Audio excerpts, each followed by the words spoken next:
Assalamualaikum warahmatullahi wabarakatuh. Selamat pagi. Kami dari kelompok 11 ingin mempresentasikan Mangan dan Vespar. Kami bertiga yang beranggotakan Hanif Fadil Halim dengan NIM 026, John Felix Teken dengan NIM 030, dan saya sendiri Muhammad Afan Rizky 062. Mineralogi mangan. Mangan atau disingkat Mn adalah unsur kimia dengan nomor atom 25 dan massa atom 54,9380. Mangan ini merupakan unsur logam berwarna abu-abu kehitaman dengan titik lebur 1,245 derajat Celcius dan titik pidi 2097 derajat Celcius. Mangan mempunyai warna abu-abu kehitaman dengan kilap metalik sampai submetalik. Kekerasan 2-6 skala Mohs, berat jenis 4,8, massa jenisnya 7,21 gram per cm kubik, berbentuknya masif, reuniform, botrioidal, stalaktit, serta kadang-kadang berstruktur fibrous. Mangan termasuk batuan beku. Biji mangan utama berasal dari pyrolusit, MnO2, dan psilomelan, PaH2O, 2Mn5O10, yang mempunyai komposisi oksida dan terbentuk dalam jebakan sedimenter dan residu. Tingkat kualitas mangan. Data yang bersumber dari International Manganese Institute memperlihatkan produksi biji mangan dunia terdapat dalam 3 tingkat kualitas sebagai berikut. 1. Kadar tinggi, lebih dari 44% Mn. 2. Kadar menengah, 30-44% Mn. 3. Kadar yang terendah, yaitu kurang dari 30% Mn. Daerah penyebaran mangan. Potensi cadangan biji mangan di Indonesia cukup besar, namun terdapat di berbagai lokasi yang tersebar di seluruh Indonesia. Potensi tersebut terdapat di Aceh, Sumatera Utara, Sumatera Barat, Bengkulu, Lampung, Kepulauan Riau, Jawa Barat, Yogyakarta, Tasikmalaya, Tulung Agung, Pulau Kalimantan Barat, Pulau Sulawesi, Nusa Tenggara Timur, Kupang, Maluku, dan Papua. Cembakan terestrial. Menurut Pak Siwis 956, cembakan mangan dibagi dalam 5 tipe, yaitu yang pertama cembakan hidrotermal, 2 cembakan sedimenter, baik bersama-sama maupun tanpa afiliasi atau hubungan vulkanik, 3 cembakan yang berasosiasi dengan aliran lava bawah laut, 4 cembakan metamorfosa, proses pengalihan, 5 cembakan malaterit dan akumulasi residual. B. Nodul. Mangan juga terdapat sebagai nodul, yaitu endapan mirip batuan dengan komposisi kira-kira 15-30% Mn dalam bentuk oksidanya bersama-sama dengan oksida-oksida Fe, Co, Cu, dan Ni. Nodul ini berupa butiran bola dengan diameter beberapa milimeter sampai dengan 15 cm dan terakumulasi di dalam dasar lautan. Contoh mineral mangan. Nama, mineral pyrolusit. Rumus kimianya MnO2, golongan hidroksida. Sistem kristal tetragonal, warnanya hitam bersih, kilap metalik, kekerasannya 6,5 skala Mohs, goresan hitam, belahan, sempurna, pecahan, tak seragam. Yang kedua itu ada nama mineral psilomelan, rumusnya BaH2O, 2Mn5O10. Golongannya oksida, sistem kristal monoklin, warna hitam gelap, kilap submetalik, kekerasan 5-6 skala Mohs, goresan hitam kecoklatan, belahan tak ada, pecahan tak ada. Eksplorasi mangan. Tahapan eksplorasi mangan sebagai berikut. Yang pertama adalah survei tinjau. Tujuan dari eksplorasi adalah untuk penentuan cadangan yang dapat ditambang, baik jumlah maupun kualitasnya. Kedua, pemetaan geologi permukaan test pit atau trenching atau metode geofisika atau geolistrik. Data yang diperoleh dalam tahap eksplorasi adalah kualitas atau kadar, penyebaran kadar, bentuk dan letak serta ukuran dan sifat cadangan. Penyelidikan dengan geolistrik yang menggunakan cara tahanan jenis karena dapat mengetahui kondisi mineral, mangan, dan test pit atau pemboran untuk pengambilan sampel. 3. Penyelidikan lebih lanjut. 4. Pemboran. Eksploitasi mangan. Penambangan dilakukan dengan tambang terbuka dan tambang bawah tanah pada bermacam-macam variasi, tergantung keadaan cembakan dan letak deposit yang bersangkutan. Jika deposit terletak di dekat permukaan, teknik penambangan dengan sistem tambang permukaan atau terbuka lebih sesuai diterapkan. Sedangkan depositnya terdapat jauh dari permukaan, maka pembuatan semburan yang dilanjutkan dengan sistem coopering lebih sesuai. Foto berikut adalah proses penambangan. Ya, selanjutnya akan dilanjutkan John Felix Teken.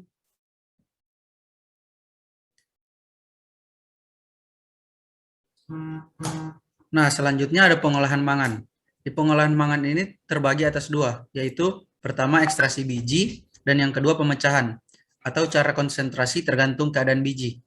Di pemecahan terbagi juga atas dua, yaitu pada biji yang berbentuk bongkahan yang berkadar tinggi di dalam tanah liat atau clay, yang mudah hancur. Pengolahan terdiri dari pengujian dalam Lochwasser atau Westremel.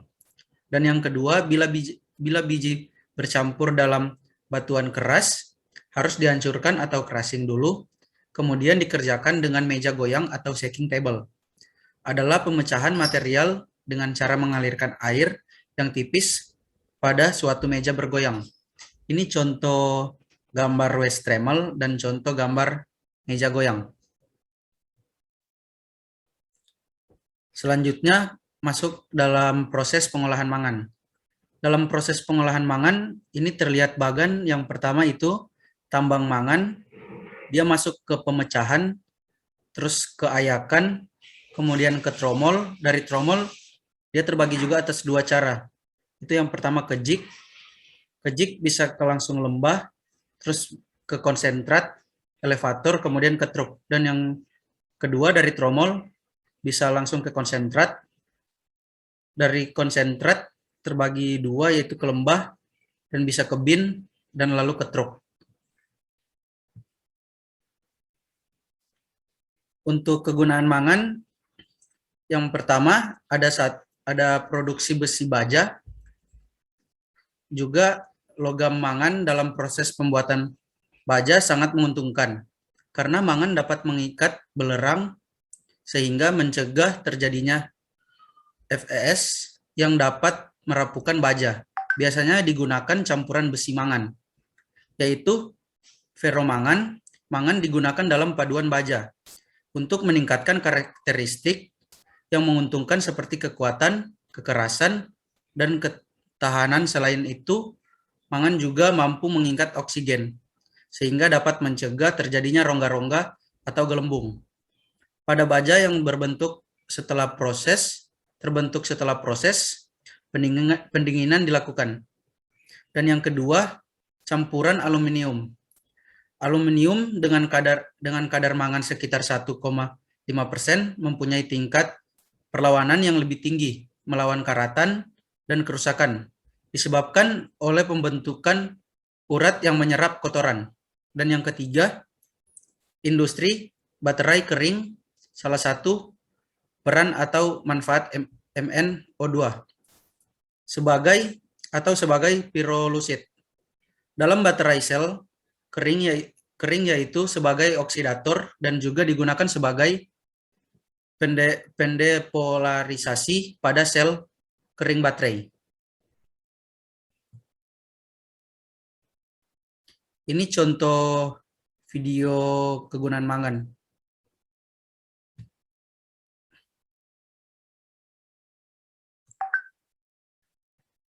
Selanjutnya masuk di feldspar. Feldspar berasal dari bahasa Jerman, yaitu Feld dan Spat. Feld berarti bidang, Spat yang berarti satu batu karang yang tidak berisi. Feldspatik mengacu pada material yang berisi feldspar.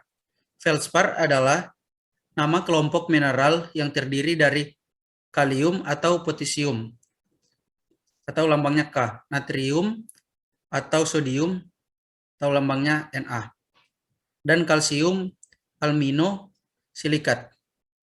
Pada umumnya kelompok mineral ini terbentuk oleh proses pneumatolisis dan hidrotermal yang membentuk urat. Pigmatit hanya tersusun oleh alkali feldspar dan kuarsa. Feldspar, kalium, natrium, kalsium, dan barium termasuk mineral tektosilikat. Umumnya terbentuk oleh proses kristalisasi batuan beku oleh peumatolitik dan hidrotermal. Dalam urat pegmatik, feldspar mengkristal dari magma pada batuan beku dalam intrusif atau ekstrusif. Banyak mengandung tufa dengan komposisi batuan laterik disebut tufa. Laterik yang kaya material ortoklas dan silika. Selanjutnya genesa. Feldspar berasal dari bahasa Jerman yaitu Feld dan Spat.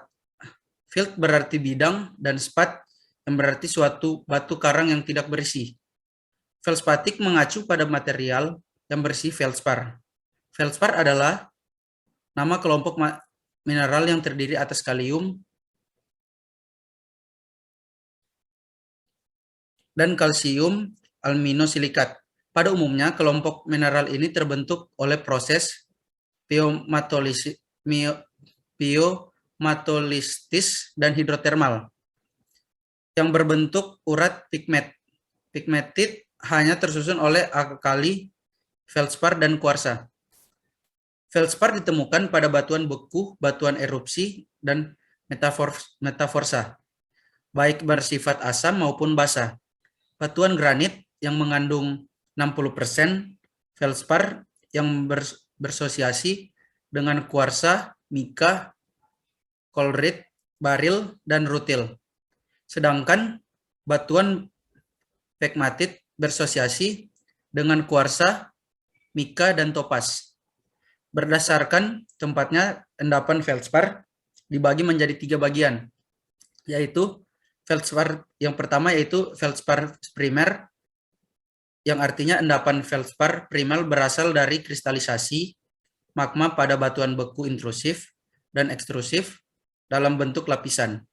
Endapan feldspar primer terdapat pada batuan granitis. Dan yang kedua feldspar diagenetik, piroklastik, yang berarti endapan feldspar diagenetik terdapat dalam batuan sedimen. Dan yang ketiga yaitu feldspar aluvial. Selanjutnya masuk dalam sifat-sifat mineral. Sifat-sifat mineral yaitu seluruh jenis feldspar umumnya mempunyai sifat-sifat yang hampir sama, yaitu nilai kekerasan sekitar 6 sampai 6,5 skala Mohs, dan berat jenisnya sekitar 2,4 sampai 2,8 gram per mililiter. Sistem kristal antara triklin atau monoklin, sedangkan warna bervariasi, mulai dari putih ke abu-abuan, merah, merah jambu, coklat, dan hijau. Feldspar dapat membentuk tanah liat karena proses pelapukan kimiawi. Terlepas dari bentuk strukturnya, apakah triklin atau monoklin feldspar secara kimiawi menjadi 4 kelompok mineral, yaitu yang pertama kalium feldspar, kedua natrium feldspar, yang ketiga kalsium feldspar, dan yang keempat barium feldspar. Selanjutnya sebaran feldspar. Sebaran feldspar di Indonesia, sebaran batuan ini hampir terdapat di seluruh Indonesia dengan bentuk endapan berbeda dari satu daerah dengan daerah lain, tergantung jenis endapan. Menurut data dari Direktorat Inventarisasi Sumber Daya Mineral menunjukkan cadangan terukur atau profit, teraka atau probable, dan terindikasi atau possible, masing-masing sebesar 271.000, sekitar 271.000 dan 56.000 ton.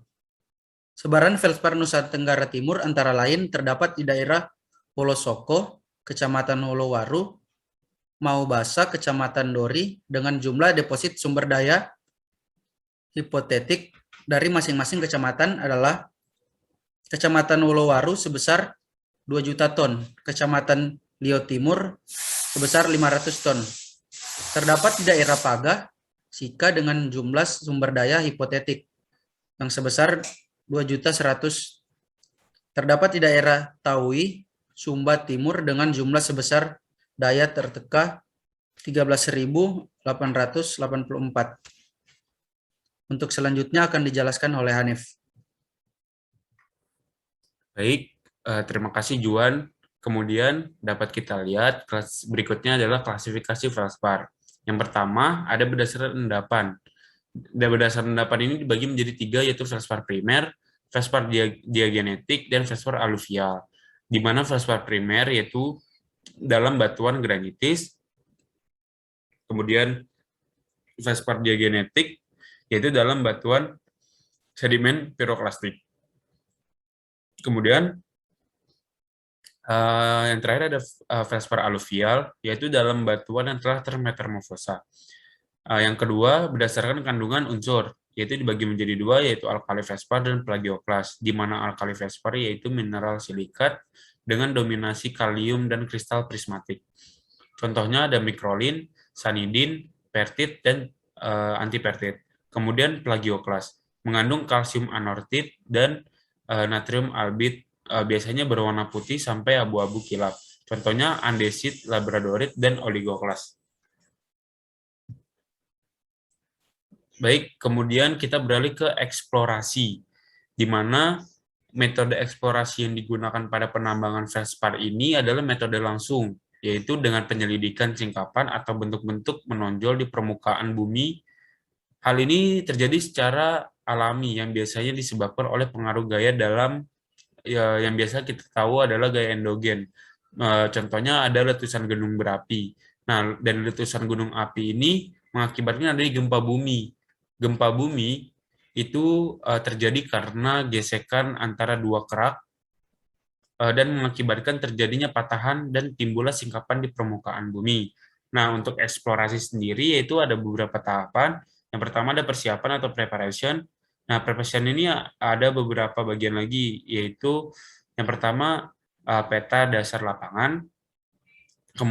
Peta dasar lapangan itu meliputi peta topografi dan peta geologi. Kemudian yang B, hasil pengedaran visual, biasanya foto udara, foto satelit, dan foto radar. Dan yang terakhir itu ada alat personil, yaitu GPS, kompas geologi, paleogeologi, dan lain-lain. Kemudian yang kedua ada pemetaan geologi atau geological mapping, yaitu pengukuran lintasan, pengamatan sikapan, dan pengambilan contoh atau sampling. Kemudian ada eksploitasi. Cara penambangan felspar ini biasanya tergantung posisi felspar itu berada.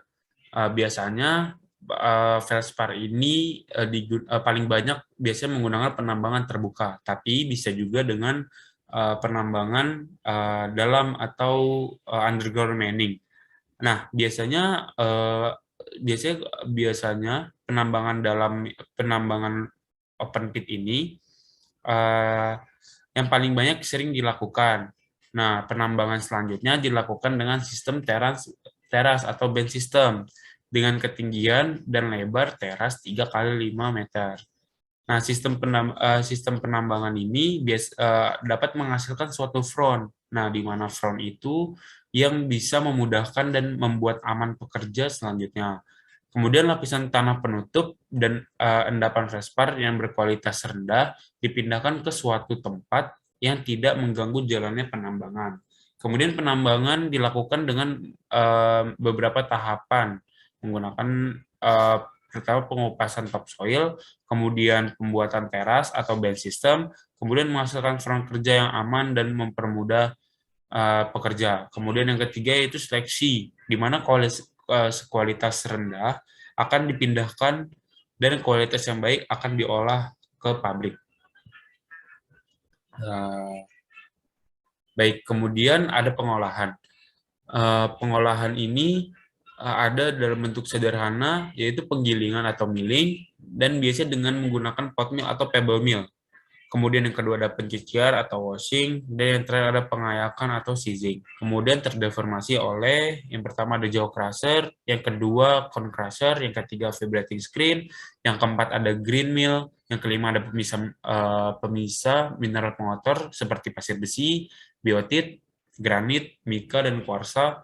Nah, di pemisah mineral ini terdapat dua flotasi. Yang pertama itu pengangkat besi dan mika, yang kedua mengangkat kuarsa. Dan yang terakhir itu di dryer. Kemudian kita bisa lihat ini jalan mineral ore-nya bisa seperti bagan. Mineral ore ini bisa melewati vibrating screen, kemudian ke jaw crusher dan ke HCS cone atau bisa langsung ke HCS crusher, HCS cone crusher.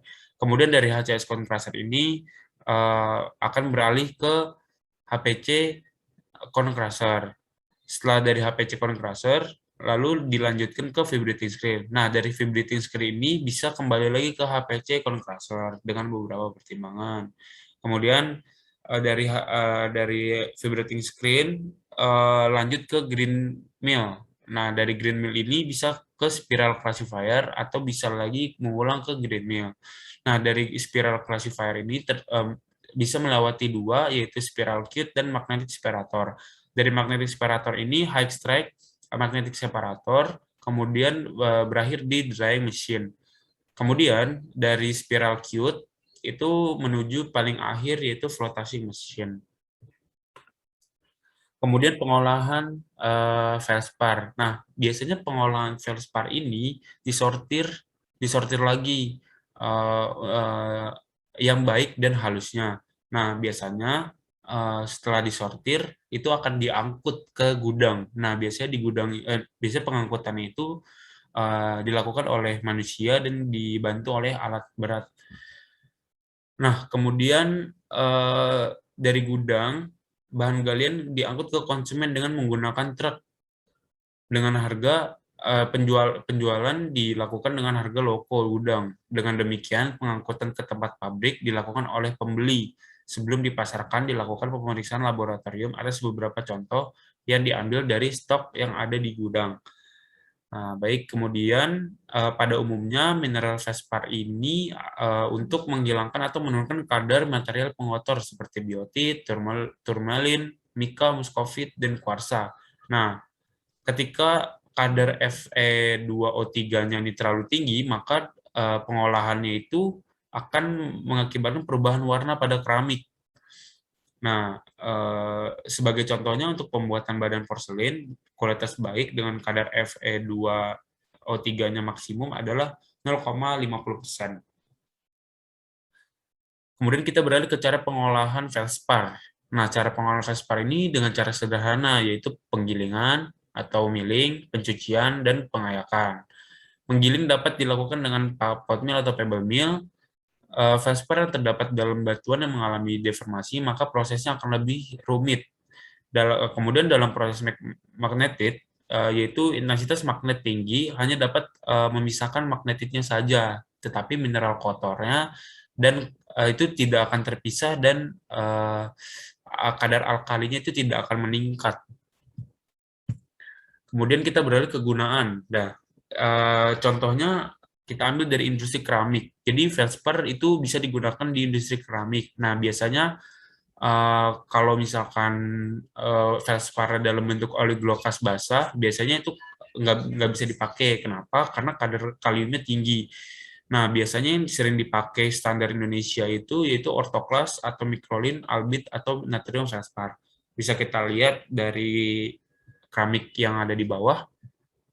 Baik, kemudian berikut ini adalah mineralnya, catat mineralnya. Cukup. Terima kasih presentasi dari kelompok 11. Kurang lebihnya mohon maaf. Wabillahi taufiq walhidayah. Wassalamualaikum warahmatullahi wabarakatuh.